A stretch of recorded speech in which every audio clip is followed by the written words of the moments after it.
picture the absolute zenith of a civilization. Like, imagine walking through the streets of Rome at the absolute height of the Pax Romana. Oh, or standing right in the center of the Abbasid Caliphate in Baghdad, right? Yes, exactly. Or, looking up at the sprawling, interconnected cities of the Mayan Empire. Truly invincible monoliths, at least from the inside. Right. Because if you were standing there in those moments of peak prosperity, looking at the monumental architecture, the military might, the economic surplus? The idea that any of it could just entirely collapse would seem completely absurd. Utterly absurd. And yet, they all did. Every single one of them. They did. It is the ultimate historical mystery, really. Like, why do massive, seemingly invincible civilizations fall? It's the question that haunts every historian, right? Every sociologist, and frankly, anyone who is paying attention to their own society today. Yeah, you really have to wonder. And, well, the conventional answers we get are almost always external. Like the barbarian at the gates. Exactly. We look for the barbarians. Or we look for a catastrophic drought or, a sudden economic crash. We look for an invasion. Right, because we kind of want a clean, identifiable cause. It's a lot like how we view a medical diagnosis, honestly. Oh, that's a good way to put it. We want the precision of an X-ray. You break your arm, the X-ray shows a jagged white line, and the doctor just points at it and says, well, there it is. That's the trauma. You want to point to the screen. Exactly. We desperately want to look at a collapsed empire and say, they were invaded by the Visigoths on this exact date. Right. Or their currency hyperinflated, so that's why it ended. We want that external X-ray to explain the death of a whole society. But, the sources we are unpacking in our deep dive today suggest that the X-ray machine we've been using is entirely the wrong diagnostic tool. It's just not measuring the right thing at all? Not at all. We are exploring a highly specific systemic analysis of human society drawn from Surah Hud. Specifically verses 110 through 114, right? Exactly. And we're viewing this through what is known as a Parwezian lens. Let's unpack that term quickly for anyone listening who might know the text but not that specific framework. Sure. So this is a framework popularized by the 20th century thinker Ghulam Ahmed Parwez. And he approached the Quran not just as a collection of individual mystical rituals, Right, not just personal spirituality. Exactly. He viewed it as a sociological blueprint, like a literal manual for statecraft, for societal health, and, well, human physics. Human physics, I like that. And through this specific lens, the text argues something that is, frankly, terrifyingly counterintuitive. Okay, what is it? A society does not die from the outside in. It dies from the inside out. Wow. And the precise mechanism of that internal death is really what we are going to tear apart today. We have to. It's crucial. Because the text introduces this concept, and I really want to hover over this for a second because it frames literally everything we are about to discuss today. The ulu baqiya. Yes, the ulu baqiya, the remnant. It's essentially a sociological formula, isn't it? It really is. The core proposition here is that a society doesn't collapse because of its enemies or its economy. Right. It collapses the exact moment it runs out of thinking reformers. Just runs out of the people doing the work. That is the core thesis.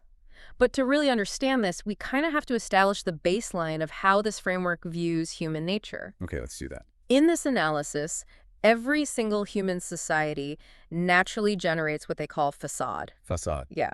And that translates roughly to systemic mischief, corruption, exploitation. Or like a structural imbalance. Exactly. Facade isn't an anomaly, right? It's not a glitch. It is the inevitable byproduct of human beings competing for resources and power. It's the rust on the machinery of civilization. That is a perfect analogy. Yes, it's rust. So corruption is just a given then? You don't judge a society by whether or not it has corruption because literally all of them do. Exactly. Every machine rusts. So the vital sign of a living, breathing society is not the absence of facade. The true vital sign is the presence and the power of the ulul baqiya, that core group of people who are actively, intellectually, and systematically pushing back against the rust. They are the friction against decay. Yes, they stand up for structural truth. And the profound argument here is that a civilization's immune system is completely 100% tied to this specific demographic. To the remnant. Right.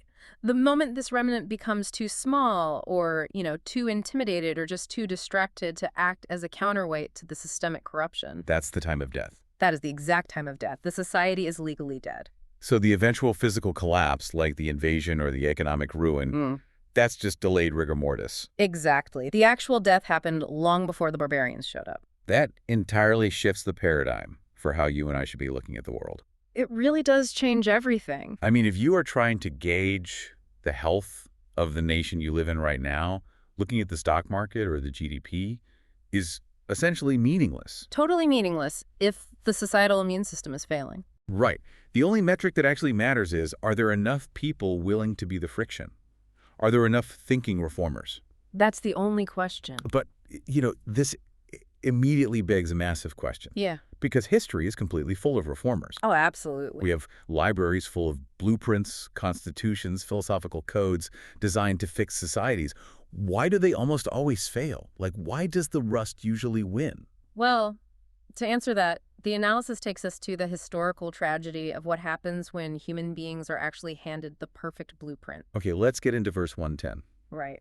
The text references the historical narrative of Moses being given the book, the ultimate unifying code meant to elevate his people out of slavery. To forge them into a unified, just society. Exactly. But instead of an era of unprecedented unity, what happens?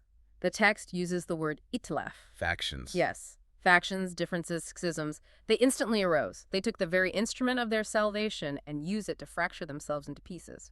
Okay, I want to really dig into this, because this concept of ikhtilaf is where this deeply ancient text feels like it was literally written yesterday morning. Oh, it's incredibly modern. Let me play devil's advocate for a second, though. Go for it.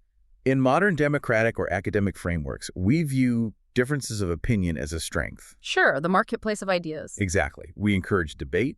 We say that a marketplace of ideas is how you refine a system. So why is the source portraying this fracturing, this ikhtilaf, as a fatal disease? That's a really common pushback. Because isn't a blueprint naturally open to interpretation by the engineers on the ground? Well, that is the exact trap the source is warning against. There is a massive fundamental difference between collaborative problem solving and the disease for Kabandi. For Kabandi, which means sectarianism, right? Yes, sectarianism. And that is what the text is actually critiquing here. The Parwezian analysis draws a very hard line. Sure. A society receives a complete, unchangeable central code meant to be the absolute unifying law. But human beings suffer from ego. Oh, we definitely do. And that ego disguises itself as the illusion of interpretation. The illusion of interpretation. Wow. Right. We don't just debate how to execute the blueprint. We start debating the validity of the blueprint itself by overlaying it with our own hyper-specific preferences. And then we elevate those preferences to the level of divine law. Exactly. Okay, let's visualize this, because the sheer absurdity of it really needs to be highlighted. I love this analogy. Go ahead. Imagine a massive, sprawling city that has just been decimated by a plague. People are suffering in the streets. Total crisis. Right. And a team of brilliant, world-renowned architects comes in and hands the city leaders a flawless blueprint to build a state-of-the-art hospital. A life-saving hospital. Yes, it has exactly what the city needs. The quarantine zones, the ventilation systems, the surgical theaters. All the leaders have to do is pour the concrete and build it. Just execute the plan. But instead of doing that, the leaders take the blueprint into a conference room, lock the door, and split into 50 different factions.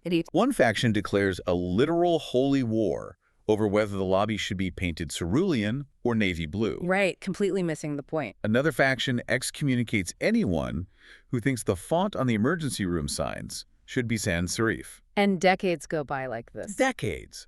The arguments become incredibly sophisticated. They write thousands of books about the theological implications of lobby paint. Meanwhile, the plague is still raging. Exactly.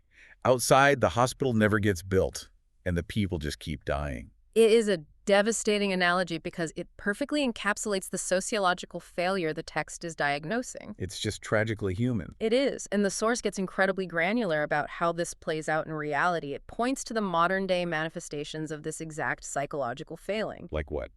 Well, you have societies claiming to follow the same original book, right? The same unifying blueprint. Right. Yet they have divided themselves so completely that you literally have mosques segregated by sect. Oh, wow. The text notes how a person belonging to one specific sect cannot step foot, let alone pray, inside the mosque of a different sect. They will place physical signs on the doors, barring other groups. Exactly. They have taken a blueprint meant to unify humanity and turned it into a weapon of hypersegregation. They just declare everyone outside their microscopic interpretation to be a heretic.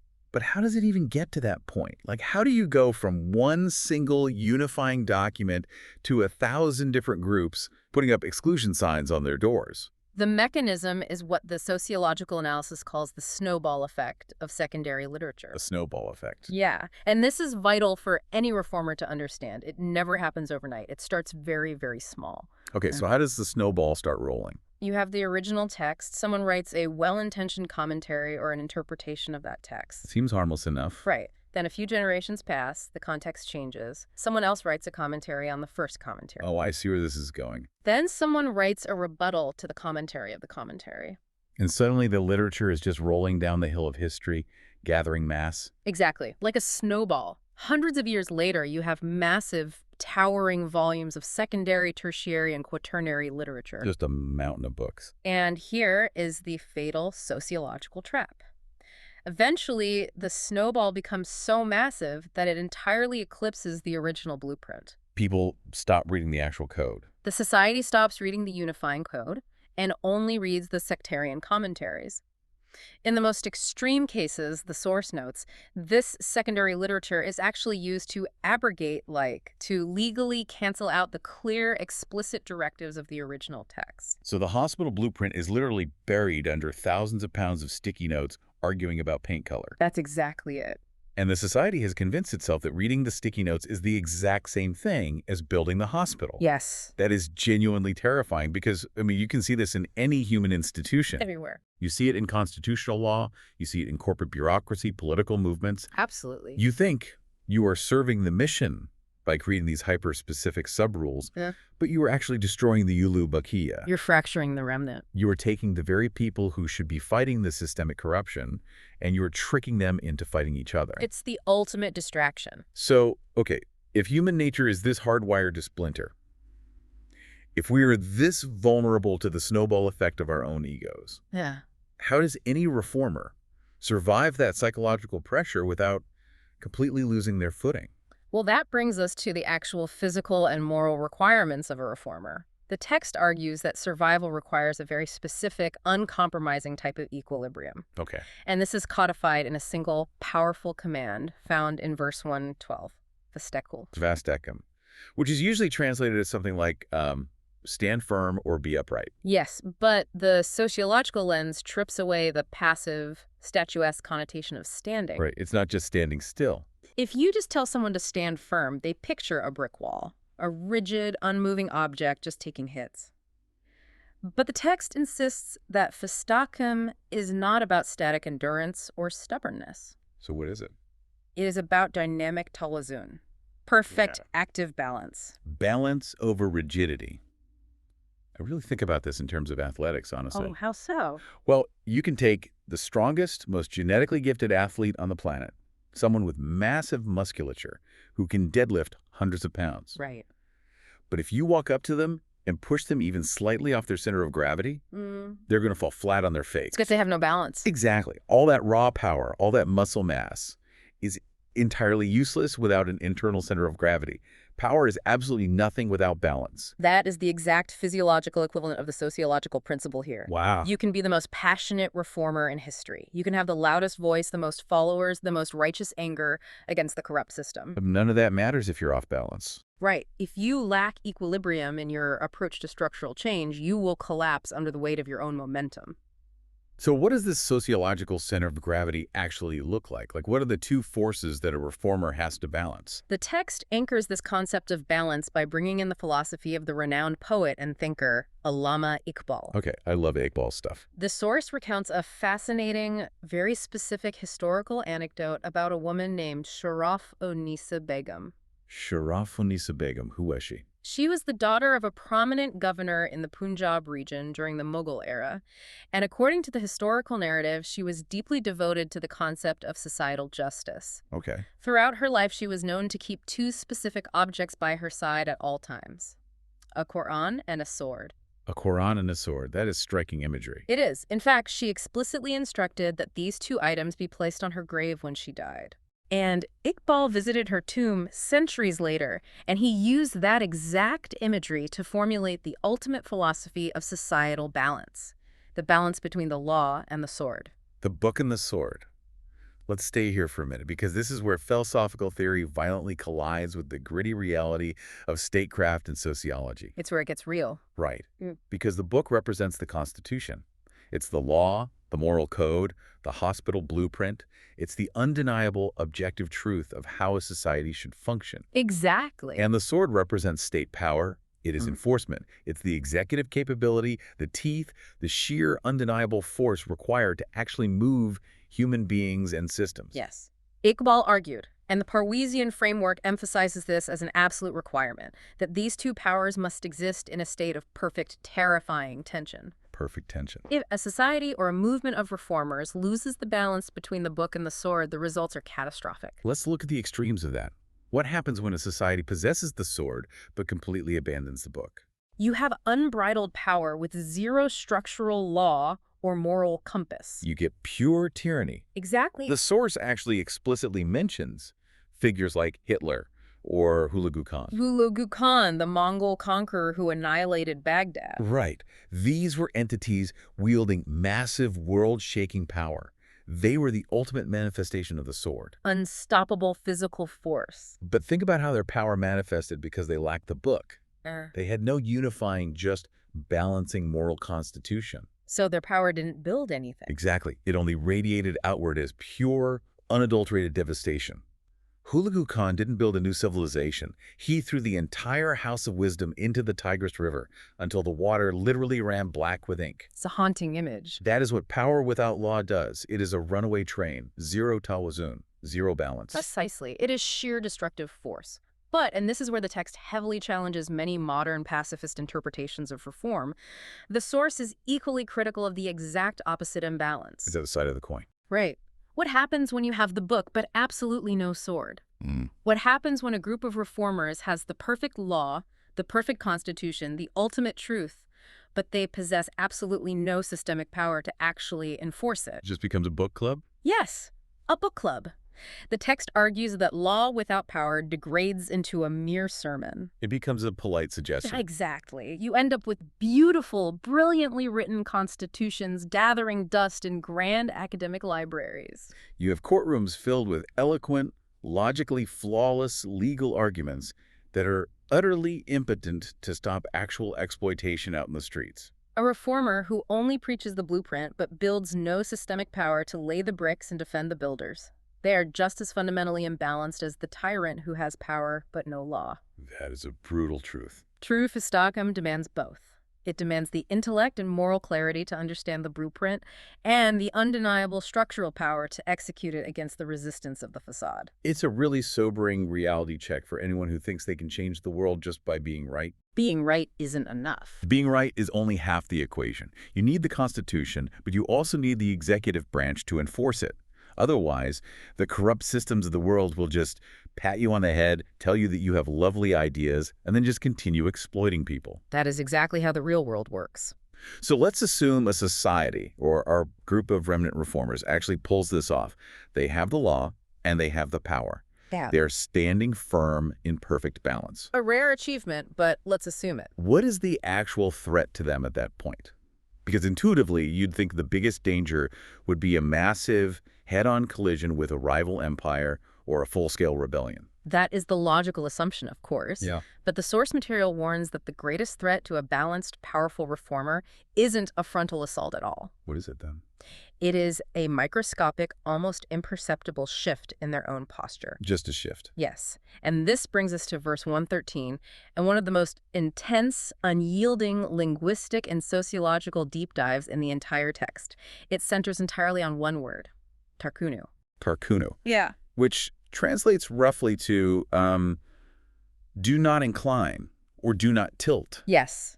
The verse serves as a severe, absolute warning to the reformers against even slightly leaning toward the Zalimin. The Zalimin. The exploiters, the oppressors, the architects of the corrupt system. The text is demanding absolute perpendicularity, zero tilt. Okay, I have to stop you right here. Sure. And I'm going to push back hard on this on behalf of anyone listening who operates in the real world. I expect nothing less. Because if you look at modern diplomacy or politics, corporate negotiations, or literally just basic human sociology, Isn't compromise the bedrock of a functioning society? It's what we're all taught. We are taught from childhood that if you want to get things done, you have to reach across the aisle. You have to give a little to get a little. Right, the art of the deal. Incremental progress is better than no progress. So why is a slight tilt or a minor tactical compromise with the establishment portrayed by this framework as a fatal, catastrophic error? It's the most natural objection to have, and it is exactly the friction the text anticipates. Okay, so how does it answer? To explain why compromise with a fundamentally corrupt system is fatal, the Parwezian analysis offers a highly specific, very visceral analogy of physical space. Let's hear it. It asks you to imagine a vast, smooth, perfectly polished tile floor. Okay, I'm picturing it. Now imagine that someone has smeared a microscopic, completely invisible layer of Vaseline or grease across that entire floor. Oh, wow. A totally frictionless surface. Yeah. It is a hazard waiting to happen. Right. Now suppose you, the reformer, are standing firmly on solid, safe ground right at the very edge of this oiled floor. You are holding the book and the sword. You are balanced. I am demonstrating fast Aqim. Yes. Now, the corrupt system, the Zalimin, are standing in the middle of the greased floor. They look at you and say, let's be reasonable. We don't have to fight. Just step onto the floor? Exactly. Just a little bit. Meet us halfway. Compromise on this one minor principle, and we can work together. And as a reformer, your ego tells you, I can handle this. I'm strong. I have the truth. I can take just one small step onto their territory, secure a minor victory, and hold my ground.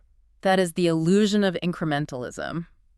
But the physics of the greased floor do not care about your noble intentions or your moral strength. They really don't? The absolute mathematical moment the rebel of your shoe makes contact with that Vaseline, and you shift even a fraction of your weight onto their floor. The moment you tilt. The moment you tilt, you lose all friction. You do not get to stand still on a greased floor. You slide entirely. You fall flat on your back. Wow. In this sociological framework, compromising with a structurally exploitative system is stepping onto a frictionless surface. There is no such thing as a partial step into corruption. Because once you incline toward them, their system, which is designed to pull things down, just pulls you down completely. Exactly. That is an incredibly vivid way to deconstruct the myth of political compromise. It's not a test of your moral willpower. It's literally about the environmental physics of the system you are engaging with. You can't outmuscle a frictionless surface. If the system is fundamentally designed to exploit, engaging with it on its own terms will exploit you. Period. And the source doesn't stop with a physical analogy, right? It actually brings in the cold, hard logic of mathematics to really hammer this point home. Yes, the mathematics of truth. The 2 + 2 = 4 analogy. This is perhaps the clearest way to illustrate why truth in this framework is entirely incompatible with compromise. Let's walk through it. Imagine you are in a debate. You represent the ulul baqiyah, with absolute verifiable certainty that 2 + 2 = 4. Okay, absolute truth. Your opponent, representing the corrupt system, insists that 2 + 2 = 5. Absolute falsehood. The crowd is getting restless. The opponent smiles and says, look, we're tearing the society apart with this debate. Let's be diplomatic. Let's meet in the middle. Let's compromise and agree that the answer is 4.5. Right. And here is the brutal reality of that scenario. If you agree to 4.5, you haven't won a partial victory for the truth. No, you haven't. You haven't tactically moved them closer to the reality of 4. You have entirely, 100% abandoned the truth. Truth doesn't average out. Truth, by its very nature, does not allow for a middle ground with falsehood.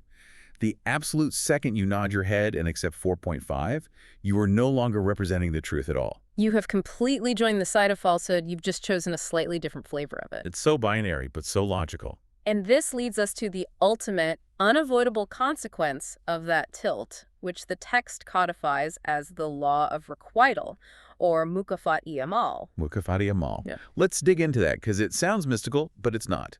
Not at all. This is not a mystical or a magical concept in the Parwezian view. It is a cold, impartial, sociological law of cause and effect. It is the spiritual equivalent of gravity. Gravity. Yes, Mukafat-i-amal dictates that every single action has an inescapable consequence woven into the fabric of the universe. And the terrifying thing about gravity is that it doesn't care about your feelings. It doesn't care about your context. Precisely. The law of requital doesn't care if you had good intentions. It doesn't care if you consider yourself mostly a good person. Right. If you provide even fractional microscopic support to a structurally crooked foundation, If you step on the Vaseline floor, if you sign a treaty that agrees to 4.5 days, you become structurally integrated into their building. You have tied your sociological fate to theirs. You are part of the architecture now. And when that crooked building inevitably collapses under the weight of its own structural flaws, you fall with it. You go down with the ship. You don't get a pass from the universe because you were only leaning against the wall slightly. You don't get to say, but wait, I only compromised on the lobby paint? The universe doesn't care. You compromised with a failing system, you integrated with it, and therefore you share its exact fate. It's brutal, but it makes complete logical sense. You cannot outsmart gravity, and you cannot negotiate with the law of requital. So this presents a monumental, almost impossible challenge for our remnant, the thinking reformers. It really does. Think about what is being demanded of them. It's immense. They have to hold the book and the sword in perfect tension.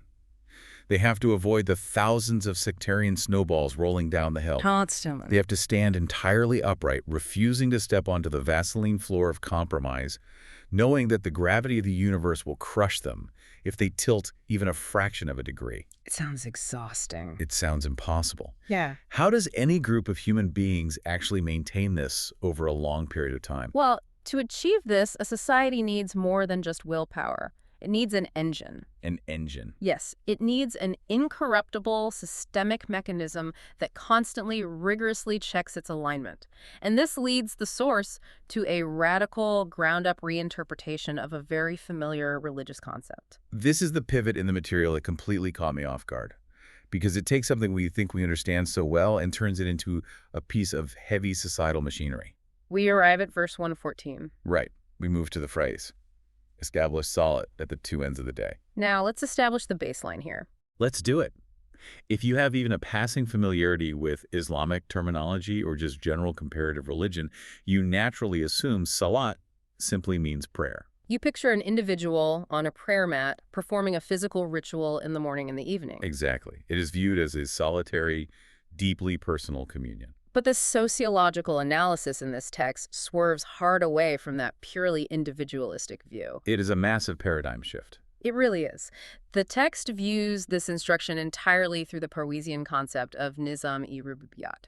Let's unpack that term slowly, because it's really the key to this whole section. Nizam-i-rububiyat. Right, so nizam means system or order. Okay. And rububiyat refers to sustenance, nourishment, and the gradual bringing of something to its ultimate state of perfection. Sustenance and perfection. So the nizam-i-rububiyat is the universal system of sustenance. It is a macroeconomic, macro-sociological framework where the resources and the potential of a society are managed so that every single individual is nourished and elevated. So it's heavily structural. Extremely. In this framework, Salat is not merely an individual whispering prayers in a dark room. Salat is the organizational system that creates and maintains that societal unity. It is continuous systemic monitoring. Continuous system monitoring, like a diagnostic check on a spacecraft, or a massive computer network pinging all its servers to make sure they are online and uncorrupted. That is a brilliant way to conceptualize it, yes. So when the text says to establish this system at the two ends of the day, The Parwezian analysis interprets this not just as literal times on a clock, but metaphorically as the necessity of checking the health, alignment, and structural integrity of a society at two critical junctures. HR. At the initiation of any grand collective project and at its conclusion or fruition. Wow. So it is the societal engine that ensures everyone is still operating off the original, unfractured hospital blueprint. It is the audit. It is the mechanism that double-checks the floor to make sure no one has accidentally stepped on the Vaseline and that the balance between the law and the power is perfectly maintained. It's the ultimate accountability protocol. But to make this abstract concept of a systemic, unifying engine more concrete, the source uses what is easily my favorite analogy in this entire deep dive. Oh, the beehive. Yes, the null. Let's talk about the bees because it contrasts so perfectly with the bickering architects from our earlier blueprint analogy. The bees are amazing. The beehive is presented in the text as the ultimate, flawless manifestation of a working nizam-i-salat in the natural world. Okay, walk us through it. Think deeply about the mechanics of a hive. You have thousands, sometimes tens of thousands of individual bees. They travel thousands of miles collectively. Yikes. They fly out in every direction, interacting with a chaotic, unpredictable environment. They extract nectar from countless different species of flowers. A lot of variables. A massive amount of external complexity. Yet, despite all this, they follow a strict, unyielding internal systemic law. And the most incredible part, they never fight amongst themselves. Never. You never see two worker bees getting into a sectarian debate over which flower produced the holier nectar. You never see them dividing the hive in half, putting up tiny signs on the honeycomb because they disagree on the theological implications of building a hexagonal cell versus a square cell. Right. They don't do that. They operate with absolute unified purpose. They gather the diverse resources, they return to the center, they process it, and they deposit the honey for the collective good of the entire colony. No bee hoards the honey for itself while the queen starves. They sustain the whole. The source marvels at this biological perfection. It points out that true Salat, in its actual societal application, is meant to create exactly this. A human beehive. A human beehive of social productivity, economic equity, and mutual sustenance. It is an engine meant to align millions of chaotic human variables to a single central purpose of collective nourishment. It is the exact polar opposite of a divided room of debaters putting up signs on their mosque doors saying, only our specific bee species is allowed in this part of the hive. Exactly. True Salat, in this framework, is an engine of output. It produces honey. It produces infrastructure, justice, and sustenance. It doesn't just produce arguments and secondary literature. I found that contrast so striking. Just the perfect, productive unity of nature versus the fractured, ego-driven factions of human history. It really highlights how far we tend to stray from the blueprint. But here's the final, crucial complication we have to talk about. This functioning human beehive doesn't exist in a vacuum. No, it doesn't. It exists in a world filled with facade, with that systemic rotten corruption we established at the very beginning. The remnant is surrounded by the Zalamin. Everywhere you look. So what happens when this unified system of reformers inevitably encounters societal pollution or entrenched evil? Like, how does this systemic engine actually fight back, defeat the corruption, and still manage to not lose its balance on the greased floor? This brings us to the final piece of the sociological formula in our texts, the mechanics of social physics. Social physics, I love that term. We arrive at the phrase, indeed, good deeds cancel out evil deeds. That is the standard translation, yes. Hassanat fleshes out sayyi'aat. And once again, knowing the lens we are using today, the source absolutely refuses to let us interpret this as a passive, individualistic, moral platitude. We have to look past the individual. Right. It is not just saying, hey, if you tell a lie at work, go help an old lady cross the street to balance your cosmic karma scales. No, this is not about individual karma. This is about macro-level social engineering. It is the core philosophy of active reform versus passive complaining. The text warns against a very specific, very seductive trap for reformers, the trap of the audit. The trap of the audit. What does that look like? Well, reformers often believe that they can defeat an evil system, the sayyi'aat, just by counting its flaws. Just by pointing out what's wrong. They think if they just point out the hypocrisy, if they write enough scathing articles, if they protest loudly enough, or if they passively pray for the universe to destroy the oppressors, the corrupt system will magically collapse. But you cannot audit a system out of existence. You really can't. Just complaining that the hospital blueprint isn't being followed and standing outside the empty lot with a megaphone that does not magically pour the concrete for the hospital. Precisely. And the source cites a profound, very strategic historical anecdote to illustrate this reality. The letter from Hazrat Umar. Yes. It references a letter written by Hazrat Umar, the second caliph, to his military commander, Sa'ad bin Abi Waqqas. Okay, set the scene for us. At the time, Sa'ad was facing the massive, seemingly invincible Persian Empire. Umar explicitly warned his commander not to fall into the trap of relying on the moral decay and internal corruption of the Persian Empire for his victory. That's fascinating from a strategic standpoint. He's essentially saying, don't think you're going to win just because they're the bad guys and they are rotting from the inside. Exactly. Umar's point was that victory wouldn't be handed to the reformers by default, simply because the enemy's system was corrupt or oppressive. Right. The universe doesn't just hand you a win because your opponent is bad. Victory, true sociological dominance, would only come if the reformers' system, their nizam, their beehive, was inherently, structurally, and functionally superior. You have to actually out-organize, out-balance, and out-produce the corrupt system. And this leads to the ultimate analogy that ties all this social physics together. I'll call it the clean water analogy because it beautifully visualizes how hasanat, which we usually translate simply as good, sayyi'aat, which we translate as evil, actually operate. According to this text, good and evil do not operate like a debate. They operate like fluid dynamics. Fluid dynamics. Let's paint the picture. Imagine a deeply polluted, stagnant, foul-smelling pond in the middle of a city. Smells terrible, breeding mosquitoes. This pond is the corrupt system. It's the sayyi'aat. It is breeding disease. It is toxic. It is the pure manifestation of facade. Okay. Now, as a reformer, how do you get rid of that pond? Well, let's look at how most people try to fix society today. You don't get rid of the pond by standing on the edge and yelling at the water about how dirty it is. Yelling doesn't clean water. You don't get rid of it by writing a 500-page academic thesis on the precise chemical composition of the sludge. Right, the audit. You don't defeat it by holding a conference next to it. And you certainly don't get rid of it by stepping into the pond to try and scoop it out with your bare hands. Because the moment you do that, you're on the greased floor, you're compromising with the sludge, and you just get covered in toxicity. So what is the actual physical mechanism of removal? You have to engineer a superior solution. You go upstream.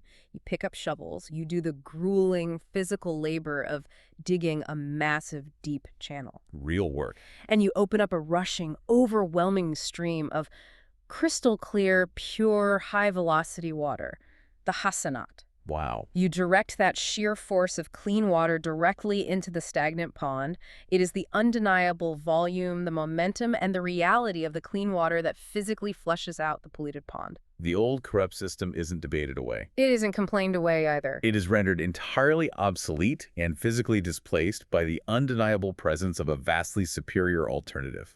That is exactly how social physics works in this framework. That is quite possibly the most empowering concept in this entire deep dive. It completely takes the burden of reforming society off the shoulders of passive rituals or endless academic debates or Twitter arguments. It demands action. It places the burden squarely in the realm of active, creative, systemic building.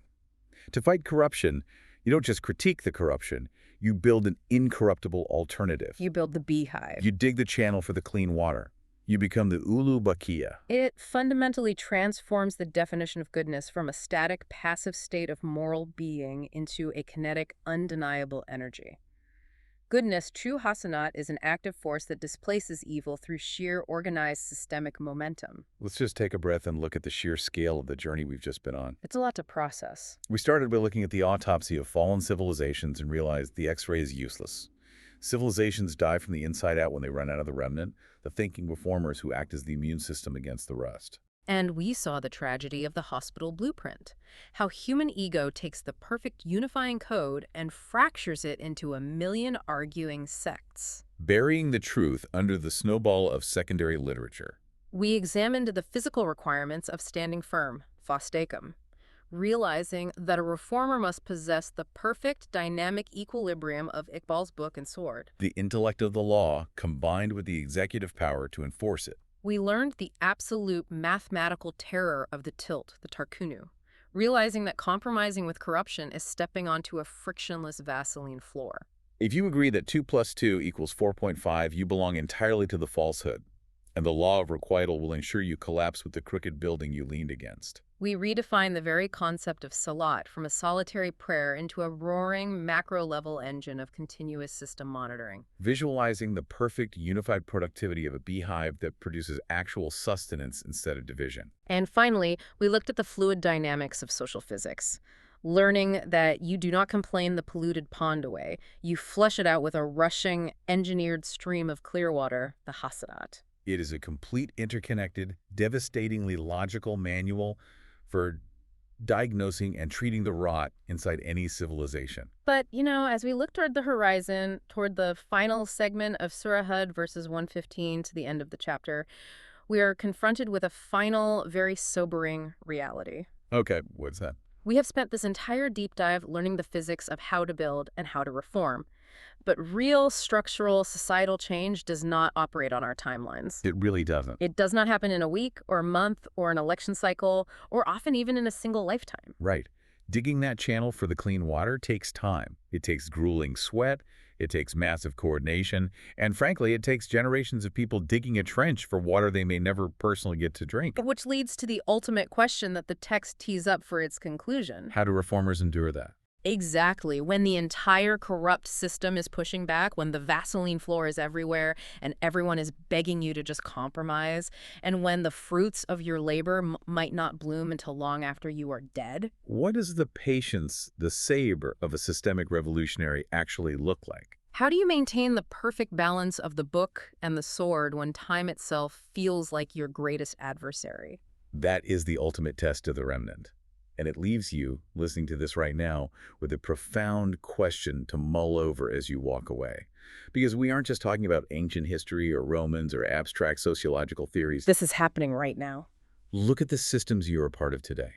Look at your workplace. Look at your local government. Look at your community. Look at your society. Where are you in the system? When you see the facade, when you see the rot and the structural corruption, what is your actual role? Are you just standing on the edge of the stagnant pond, pointing out the pollution and counting the flaws? Are you locked in a conference room arguing about the paint colors on the blueprint?